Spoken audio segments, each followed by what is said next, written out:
Okay, everybody, welcome to today's challenge. Today we actually have a very special guest that I'm super excited to talk to you about. We have Isabelle with us, and I'm just going to tell you a little bit about Isabelle. She actually is a technology consultant, and she also doubles as a wellness junkie and a healthy recipe developer. She's a great Instagram influencer and yogi. So through her own personal struggles, I was just chatting with Isabelle for a little bit and telling me her journey of battling and overcoming IBS and different gut issues. Isabelle found that her lifestyle was really able to change the way that she felt. And so she decided to fill her life with clean, nourishing ingredients, as well as movement, which usually is hot yoga, which I now challenge myself to become a little bit more aware of hot yoga. It scared me a little bit till this time, but I'm going to turn over a new leaf. So that was really a key to creating comfort in her own body. So in discovering that path and that lifestyle, Isabelle found that it feels good, and when she's living that lifestyle, then she doesn't have those flare-ups and she doesn't get the lethargy or the bloating. So she felt compelled to share everything that she's learned. And so she cooks with a wide audience, and she looks through her Instagram account, and you guys can follow her actually at Good Gut Feelings. I'm going to post the link below, and she shares really amazing recipes and tips for managing IBS and all of those gut issues. And that just soon turned into an online website and a blog where you can find tons of recipes, yoga tips, and product recommendations, and just general lifestyle posts. So I'm really excited to have Isabelle with us here today. So welcome, Isabelle. How are you this morning? I'm great. How are you?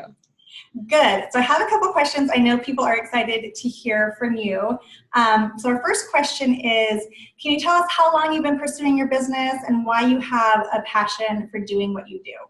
Sure. So I have been pursuing my business. I started Good Gut Feelings almost exactly a year ago. My birthday will be in September. But I really just found through managing my own symptoms, changing my lifestyle, incorporating good, healthy, clean foods into my day-to-day, changed the way that I handle my flare-ups, changed the way that my IBS controlled my life. I've almost completely eliminated all of my symptoms, which is amazing because I'm coming from days where I would spend, sitting on the floor with my knees hugged into my chest. That's almost never the case anymore.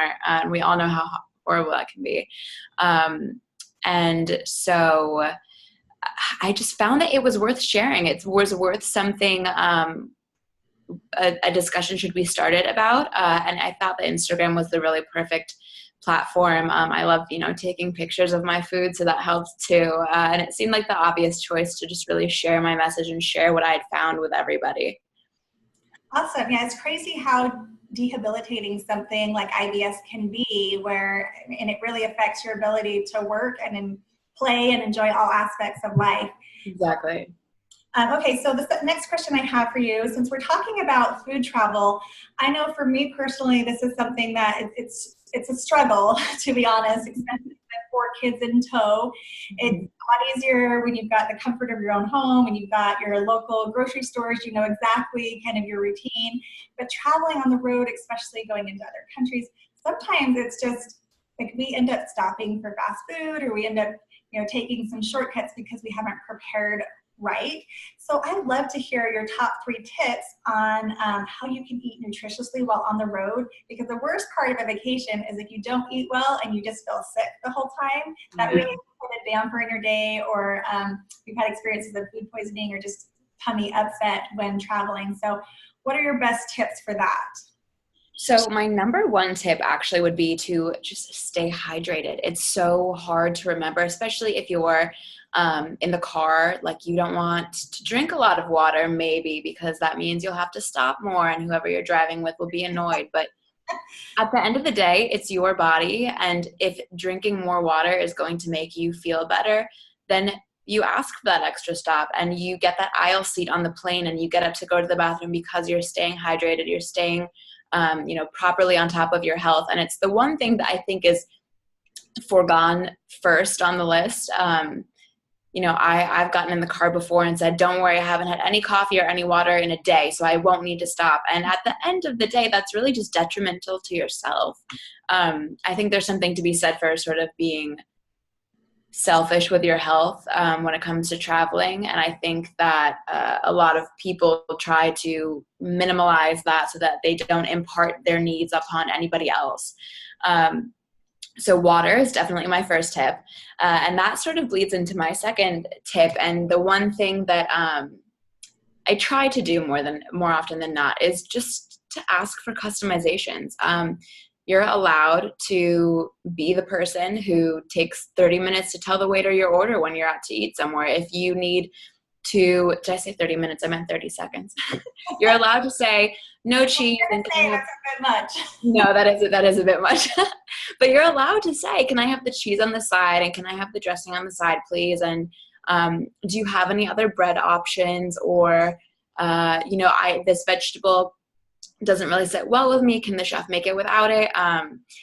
It's not embarrassing. It's not shameful. It's not annoying. It is, again, your body, and you can customize anything. I know it's a little bit might sound needy or might sound a little bit much to be asking for those things, but if there's something that is going to put a damper on your vacation, or even just a couple of hours, or make you uncomfortable, it's worth asking for it. So remembering that you can modify wherever you are. Mostly people don't really say no to that.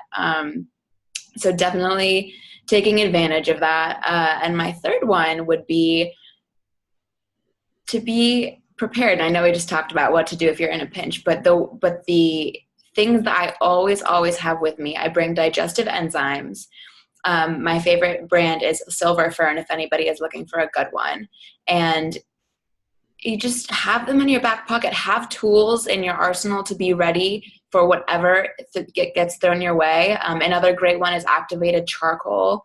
If you experience any sort of food poisoning, no one plans for food poisoning. So having those, especially when you have kids and you're traveling maybe with other people, and you don't know what their dietary restrictions are or their needs are, or you eat the bad sushi, whatever the case is, digestive enzymes, activated charcoal, and just vitamins. I mean, it's really easy. I know that I sometimes get this way when you're on vacation. You say yes to the ice cream, and you say yes to the pasta dinner, and you say yes to, whatever it is. And that comes back to bite you. So just being prepared for whatever gets thrown your way, and having those vitamins and having those nutrients on hand to be able to supplement and to make up for what you might not be getting because you're enjoying your life on vacation.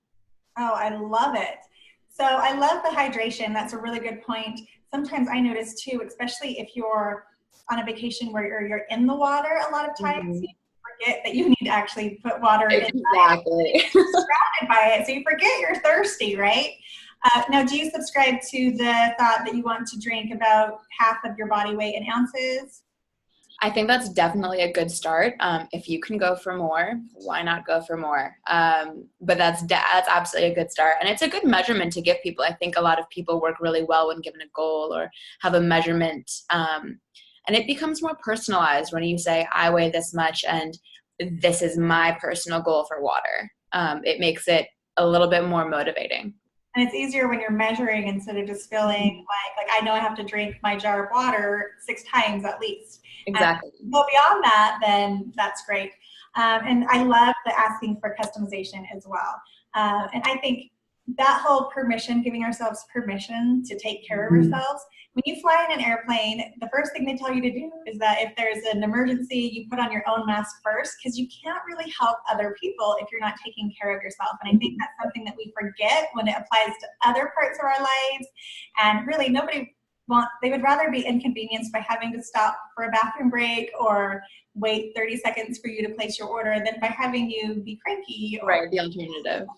No fun on a vacation. So you really want to be bringing your A game. This is the way to do it. So I love that you brought that up and just giving ourselves permission to customize and get what we want. And then being prepared again, just that planning. I love Benjamin Franklin's quote that says, if you fail to plan, you plan to fail. And that's definitely true when it comes to traveling. And I love digestive enzymes. We use a fantastic brand called Terrazyme, as well as I always have my oils with me for any upset tummy issues, because again, that's where your immune system is, right there in your gut. So we want to make sure that we're keeping our immune system strong, specifically when we're traveling and on vacation. There's no worse place to be sick than on an airplane. Exactly. So, all right, well, just tell them one more time where they can find you. I'm also going to post it at the bottom of this video. Sure. On Instagram, you can find me at Good Gut Feelings, and my blog website is www.good-gut-feelings.com. So they're a little different, but those are the two main platforms that I post on. Perfect. I love it. Well, thank you so much for spending your time with us today, Isabelle. I think that these are wonderful tips that as we implement into our travel, we will have a more successful journey, and feeling better is always, good, whether it's your gut or whether it's your body overall. Headaches sometimes can happen when we're not staying hydrated.